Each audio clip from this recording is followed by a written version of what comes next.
আজকের আমাদের সিনেমা একদম ইউনিক কন্টেন্টের উপর ভিত্তি করে, যা থ্রিলার জগতের অন্যতম সেরা সিনেমাগুলোর মধ্যে একটায় পরিণত হয়েছে। গল্পের শুরুতে আমরা দেখি এক মেয়ে, যার নাম সিওইও।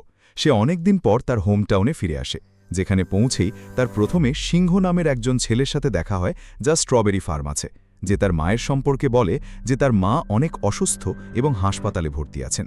এজন্য তাদের বাড়িটা অনেক দিন ধরে বন্ধ ছিল, আর এখন পরিস্থিতি বেশ খারাপ হয়ে গেছে। এখানেই আমরা জানতে পারি যে সিওইও যখন ট্রাভেল করছিল তখন তার ফোন কোথাও হারিয়ে গিয়েছিল। তাই সে প্রথমেই এসে তার বাড়ির কর্ডলেস ফোন থেকে নিজের ফোন খুঁজে বের করার চেষ্টা করে যে তার ফোন কোথায় আছে। তার ফোন এক মহিলা তুলে নেয়, যিনি ফোন ফিরিয়ে দিতে টাকা চায়, যার কারণে সিওর মুড খারাপ হয়ে যায়। সে তার ফোন অনলাইনে ট্র্যাক করার চেষ্টা করে, কিন্তু তাতে কোনো লাভ হয় না। সিও তখন অনেক হতাশ হয়ে পড়ে। ঠিক তখনই তার কাছে একটা কল আসে। কলের অন্য পাশে একটা ভীত আর অর্ধ আচ্ছাদিত মেয়ে বলে যে তাকে কেউ বন্দি করে রেখেছে, আর তাই সে সাহায্য চায়। প্লিজ আমাকে বাঁচাও। প্রথমে সিও একটু ভয় পায় আর কিছু বুঝতে পারে না। পরে মনে হয় যে হয়তো এটা কোনো রং নাম্বার বা ঠকানোর চেষ্টা, তাই সে বেশি মন দেয় না। পরদিন সে তার মাকে দেখতে হাসপাতালে যায়, যেখানে ডাক্তার জানায় যে তার মায়ের ব্রেন টিউমার হয়েছে, যার চিকিৎসার জন্য তাকে কোনো বড় হাসপাতালে নিয়ে যেতে হবে। কিন্তু তাদের পরিবারের আর্থিক অবস্থা খুব একটা ভালো না। বাবার মৃত্যুর পর থেকে তাদের আর্থিক অবস্থা খারাপ। এখানেই আমরা জানতে পারলাম যে সিওইউ এবং তার মায়ের সম্পর্ক খুব একটা ভালো না। তারপর আমরা আবার সিওকে তার বাড়িতে দেখতে পাই, যেখানে আবারও ওই মেয়েটির কল আসে। সে তাকে অনুরোধ করে, দয়া করে আমাকে এখান থেকে বের করে নিয়ে যাও। সেই মেয়েটি সিওকে তার ঠিকানাও বলে, কিন্তু আবার সিও তার কথা ইগনোর করে, কারণ সিও এখনও নিজের সমস্যা নিয়ে চিন্তায় আছে। আর এই চিন্তায় সিও ঠিক সেই সোফায় শুয়ে পড়ে, যেখানে আমরা লক্ষ্য করি সিওর পায়ের নিচে পুড়ে যাওয়ার দাগ আছে। ঠিক এই তখন সিও তার বাড়িতে কারো থাকার অনুভূতি পায়। সে চেক করলে বুঝতে পারে যে আসলে ওই আওয়াজটা একটা লাইট থেকে আসছিল, যা সিওর বাড়ির করিডোরে ছিল। ওই লাইটের সামনের দেওয়ালটা দেখে সে তার পরিবারের ফটোগুলো টাঙাতে শুরু করে, কিন্তু ঠিক যখন সে ফ্রেম টাঙানোর জন্য দেওয়ালে খিল লাগাতে চায়, ঠিক তখনই সেই খিল দেওয়ালের অন্য পাশে গিয়ে পড়ে, যা সিওর খুব অদ্ভুত লাগে। মনে হচ্ছিল যেন দেওয়ালের ওই পাশে কিছু একটা আছে। এজন্য সিও দেওয়াল ভাঙতে শুরু করে, আর যখন দেওয়াল ভেঙে যায় তখন ওখানে দৃশ্য দেখে তার মাথা ঘুরে যায়। দেওয়ালের ওই পাশে একটা বেসমেন্ট থাকে। সে বেসমেন্টে চলে যায় সেটা চেক করার জন্য, যেখানে কিছু জিনিস পায়। সেখানে একটা ডায়েরিও ছিল, যেটা ইয়ংসুক নামের এক মেয়ের, যার একটা ছবিও ছিল। দেখলেই মনে হচ্ছিল যেন এই ডায়েরি কোনো জাদুকর মানুষের, যার মধ্যে এমন কিছু কথা লেখা ছিল যেগুলো পরে একটু ভয় লাগত। ওই ডায়েরি থেকে সে জানতে পারে এটা 1999-এ লেখা হয়েছে, আর ডায়েরিতে থাকা ছবিটাও তখনের তারিখ 1999 ছিল। এটা স্পষ্ট যে যারই ডায়েরি হোক, সে 1999-এর পর থেকে এটা ব্যবহার করেনি। এখন সিও এই ছবিটা নিয়ে সিংহর কাছে যায়, আর সে জানায় যে ছবিটা ইয়াংসুকের, যাকে তার সৎমা মেরে ফেলেছে। এবার এই সব কথা জেনে সিও একটু অবাক হয়ে যায়। সে ফিরে গিয়ে আবার তার সাথে কথা বলে, যেখানে ইয়ংসুক চিৎকার করে সাহায্য চাইছিল, দয়া করে তাড়াতাড়ি এসো, আমার মা আমাকে জ্বালানোর চেষ্টা করাচ্ছে। কিন্তু সিও কিছুই বুঝতে পারেনি। এরপর আমরা দেখি সেই মেয়ে ইয়াংসুক আর তার মা যে সত্যিই তাকে জ্বালানোর চেষ্টা করছিল, যার প্রভাব সিও নিজেও বেসমেন্টে দেখতে পায়। সে বুঝতে পারছিল না এটা আসলে কি হচ্ছে। পরের দিন আবার ইয়ংসুক তাকে ফোন করে জিজ্ঞাসা করে, কাল তুমি আমাকে বাঁচাতে আসলে না কেন? কারণ ইয়ংসুক এখনও এটা বুঝতে পারেনি যার সঙ্গে সে কথা বলছে সে সিওইও। এখন দুজনেই বুঝতে পারল যে তারা দুজনেই একই বাড়িতে আছে, শুধু আলাদা সময়। মানে ইয়াংসুক এই বাড়িতেই আছে কিন্তু অতীতে, আর সিওইও এই বাড়িতে আছে ভবিষ্যতে। আর এই দুজনই ফোনে একে অপরের সাথে কানেক্টেড। এই ফোন হয়ে উঠেছে ভবিষ্যৎ আর অতীতের একটা সেতু, যা জেনে তারা দুজনেই বেশ অবাক হয়। ইয়াংসুকের মতে আজকের তারিখ 18 নভেম্বর 1999। তাই নিশ্চিত হতে সিওইও ইয়ংসুককে বলে যে আজকের দিনটি তোমার সময় অনুযায়ী একটা প্লেন ক্র্যাশ হবে, আর যদি সেটা ঘটে তাহলে নিশ্চিত হয়ে যাবে যে তুমি অতীতে আছো আর আমি বর্তমানে। তারপর আমরা ইয়ংসুক আর তার মাকে ডাইনিং টেবিলের কাছে দেখি, যেখানে ইয়ংসুক কিছুটা অদ্ভুত কথা বলছে। মনে হচ্ছিল যেন ইয়ংসুক মানসিকভাবে অসুস্থ, যা হতে পারে তার মায়ের অত্যাচারের কারণে। আরেকদিকে আমরা সেই প্লেন ক্র্যাশের খবরও দেখি, যার ব্যাপারে সিও ইয়ংসুককে বলেছিল। আর এখন তারা নিশ্চিত হয়ে গেছে যে তারা দুজনেই ফোনের মাধ্যমে সংযুক্ত। এরপর ইয়ংসুক আর সিও দুজনে আবার ফোনে কথা বলতে শুরু করে। এখন ওদের মধ্যে অনেক কথা হচ্ছিল, আর মনে হচ্ছিল ওরা বন্ধু হয়ে গিয়েছে। ইয়ংসুক সিওকে বলে, সে আমার সৎ মা, যিনি আমাকে অনেক কষ্ট দেন। তখন সিও ইয়ংসুককে বলে, যখন আমি ছোট ছিলাম আমার বাবার ঘরে আগুন লাগার কারণে তার মৃত্যু হয়েছিল, কারণ আমার মা স্টোভের গ্যাস চালু রেখে গিয়েছিল। আর এই কারণেই ইয়ংসুক আর তার মায়ের সম্পর্ক ভালো ছিল না।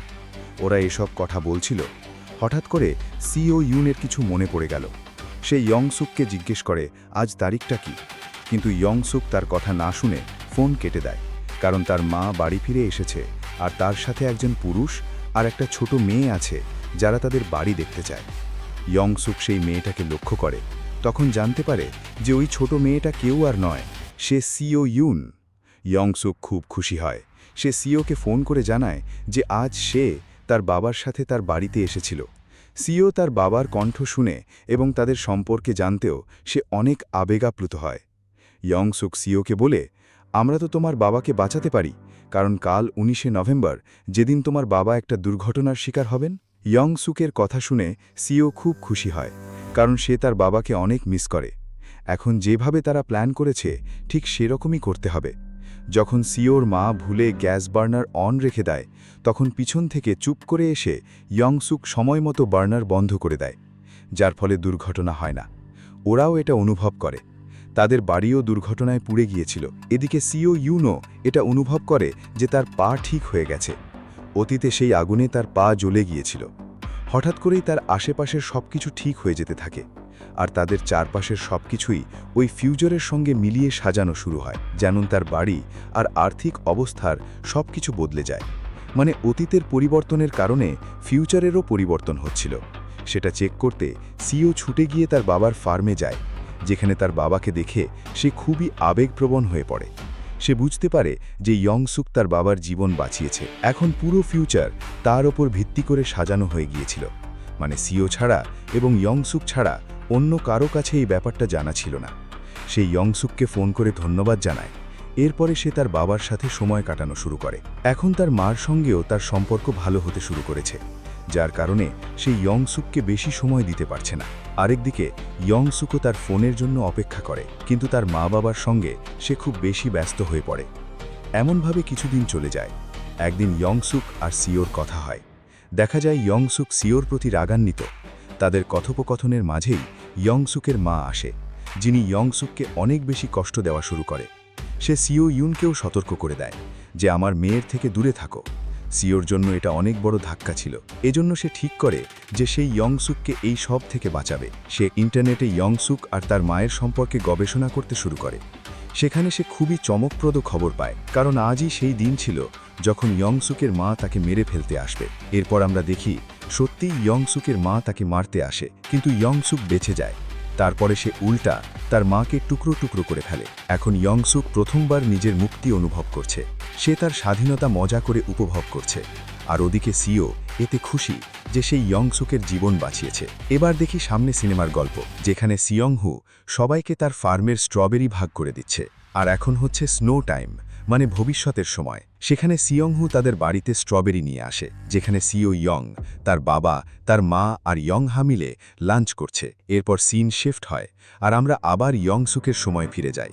সেখানে দেখানো হয় সিয়ংহু তখন স্ট্রবেরি নিয়ে চলে যায় ইয়ংসুকের বাড়িতে। ইয়ংসুক খেয়াল করে সিয়ংহুকে একটু অন্যরকম দেখা যায়, কিন্তু সে বেশি খেয়াল দেয় না। সিয়ংহু ইয়ংসুককে জিজ্ঞেস করে, তোমার মা কোথায়? কিন্তু ইয়ংসুক কথা এড়িয়ে যায় আর ভিতরে চলে যায়। সে ফ্রিজের দরজা খুলে দেখে যেখানে ইয়ংসুকের মায়ের পুরো শরীরের টুকরো কাটা অবস্থায় পড়ে আছে। সেটা দেখে সে ভীষণ ভয় পায়। সে কিছুই বুঝতে পারে না। এত সময় ইয়ংসুক এখানে চলে আসে এবং সে তাকে বলে, তোমার ফ্রিজ না খোলাই উচিত ছিল, যার কারণে ইয়ংসুক সিয়ংহুকে খুব নির্মমভাবে মেরে ফেলে।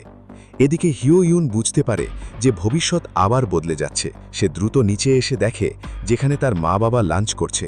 সে তার মা বাবার কাছে সিয়ংহুর সম্পর্কে প্রশ্ন করে, কিন্তু তারা বলে, তুমি কার কথা বলছো? আমরা কোনো যুবককে চিনি না। এটা শুনে সে বুঝতে পারে যে ইয়াংসুক কিছু একটা করেছে, তাই যার কারণে ভবিষ্যৎ বদলে গেছে। সে তখন তাকে ফোন করে জিজ্ঞেস করে, তুমি সিয়ংহুর সাথে কি করেছো? সঙ্গে সঙ্গে সে সিয়ংহুর স্ট্রবেরি ফার্মটাও চেক করতে যায়। মনে হচ্ছিল স্ট্রবেরি ফার্মটা অনেক বছর ধরে এভাবে শুনশান আর ভাকা পড়ে আছে। তারপর সে তাড়াহুড়ো করে থানায় পৌঁছে যায় আর সিয়ংহুর ব্যাপারে জিজ্ঞেস করতে থাকে। থানাতেও সবাই সিয়ংহুকে চিনতে অস্বীকার করে, শুধু এক পুলিশ অফিসার ছাড়া, যিনি তাকে বলেন যে আমি সিয়ংহুকে জানতাম, যাকে অনেক বছর আগে মারা হয়েছিল। তিনি ইয়ানকে আরও জানান যে তার স্ত্রীকেও হত্যা করা হয়েছিল, যিনি একজন সিরিয়াল কিলার ছিলেন। ইয়ান তার নাম জানতে চায়, কিন্তু সে বলে, আমার মনে পড়ে না, কিন্তু আমার ডায়েরিতে ওর একটা ছবি আছে, যেটা দেখে তারা দুজন এভিডেন্স রুমে গিয়ে ডায়েরিতে ওর ছবি চেক করতে থাকে। সেটা দেখে সিওর মাথা ঘুরে যায়, কারণ ও আর কেউ না, ও হলো ইয়াংসুক। এরপর আমরা ফিল্মে ইয়াংসুকের টাইমলাইন দেখি, যেখানে পুলিশ ইয়াংসুকের বাড়িতে জিজ্ঞাসাবাদ করতে আসে। ওই পুলিশটাই যিনি ফিউচারে সিও ইয়নকে সব কথা বলে যাচ্ছেন। অতীতে সে তখনও তরুণ। সেই ইয়াংসুকের কাছে জিজ্ঞাসাবাদ করে, যেখানে পুলিশ তার কথায় অনেকটা সন্দেহ হয়। তারপর সিও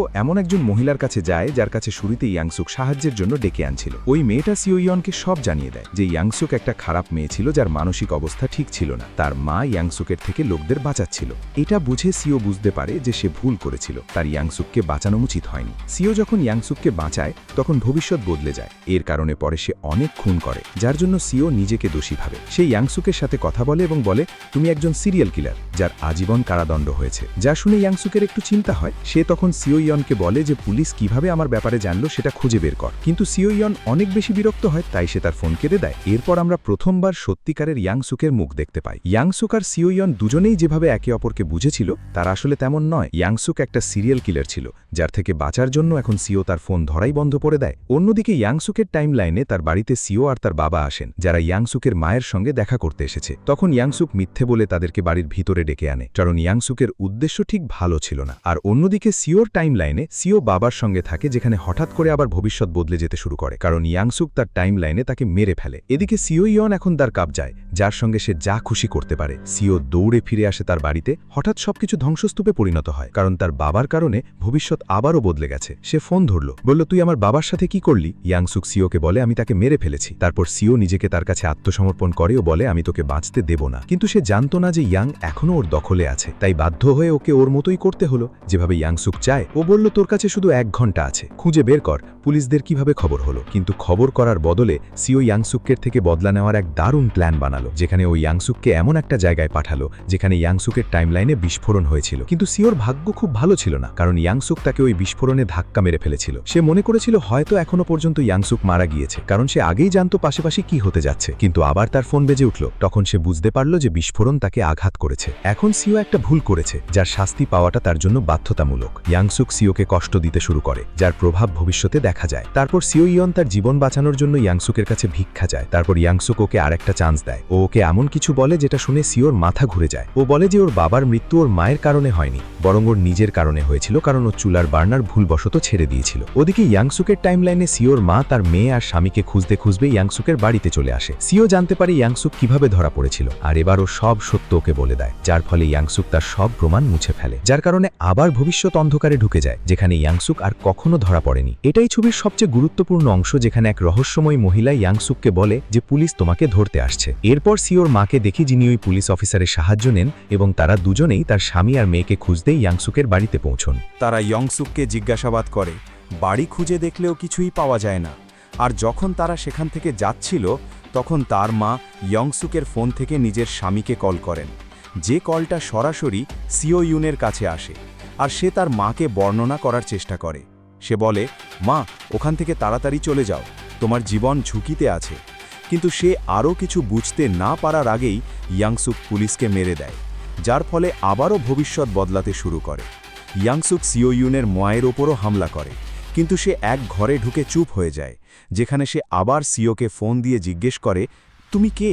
তাতে সিও তাকে বলে, এখন কিছু বলার সময় নেই, আগে তোমার জীবন বাঁচাও। কিন্তু গল্পটা যতটা সিম্পল দেখাচ্ছিল, আসলে তত সিম্পল না, কারণ সিওর টাইমলাইন অর্থাৎ ভবিষ্যতে ইয়াংসুক সিওইয়নের সামনে চলে আসে। এটা সেই ভবিষ্যৎ যেখানে ইয়াংসুক কখনো ধরা পড়েনি। এখন সে বুড়ি হয়ে গেছে, যে এই বাড়িতে থাকে। সে সিওইয়নের ওপর আক্রমণ চালায়। এরপর আমরা আবার ফার্স্ট টাইমলাইন দেখি, যেখানে ইয়াংসুক সিওইয়নকে বেসমেন্ট থেকে বের করে আনে, যেখানে সে তাকে লুকিয়ে রেখেছিল, যাতে সে তার মাকে রুম থেকে বের করতে পারে। আর বাধ্য হয়ে তাকে রুম থেকে বের হতেও হয়। এরপর তাদের মধ্যে একটা বেশ তীব্র লড়াই হয়, যেখানে শেষ পর্যন্ত সিওইয়নের মা ইয়ংসুককে মেরে ফেলে, যার ফলে আবার একবার ভবিষ্যৎ অন্ধকার হয়ে পড়ে। আর ওদিকে সিওইয়ন দৌড়ে তার মায়ের কাছে হাসপাতালে যায়, কিন্তু ওখানে তার মাকে সে খুঁজে পায় না। এরপরও রেগে গিয়ে তার বাবার গ্রেভে যায়, সেখানে সে তার মাকে পায়। তারপর সিওইয়ন বুঝতে পারে ওই লড়াইয়ে তার মা ইয়াংসুককে মেরে ফেলেছিল। এরপরও খুব খুশি হয় এবং দুজনে খুশি খুশি ওখান থেকে চলে যায়। কিন্তু গল্প এখানেই শেষ নয়, কারণ তোমার মনে আছে কিছুক্ষণ আগে আমি একটা রহস্যময় মহিলার কথা বলেছিলাম যে ইয়াংসুককে বর্ণনা করেছিল? সে আর কেউ নয়, ইয়াংসুক নিজেই ছিল, যে এই সব ব্যাপারে আগে থেকেই জানত। এবার আমরা আবার ভবিষ্যৎ বদলাতে দেখি, যেখানে সিওর মা হারিয়ে যায়। এমনটা হলো কারণ পাশের টাইমলাইনে ইয়াংসুক মরে যায়নি। এরপর আমরা তাকে আবার দেখি, ইয়াংসুক বেসমেন্টের সেই চেয়ারে বন্দী থাকে, যেটাতে তার মা তাকে বেঁধে রাখত। এখানেই এই সিনেমা শেষ হয়। যদি আপনাদের এই গল্প ভালো লেগে থাকে তাহলে ভিডিওটি লাইক আর শেয়ার করতে ভুলবেন না। আপনার প্রতিটি লাইক আর কমেন্ট আমাদের আরও ভালো গল্প আনতে উৎসাহ দেয়। তাই এমন মজার আর রোমাঞ্চকর সিনেমার এক্সপ্লেনেশন দেখতে থাকুন মুভি এক্সপ্লেনে। সাবস্ক্রাইব দিতে ভুলবেন না। পরবর্তী ভিডিওতে দেখা হবে। ততক্ষণের জন্য ধন্যবাদ।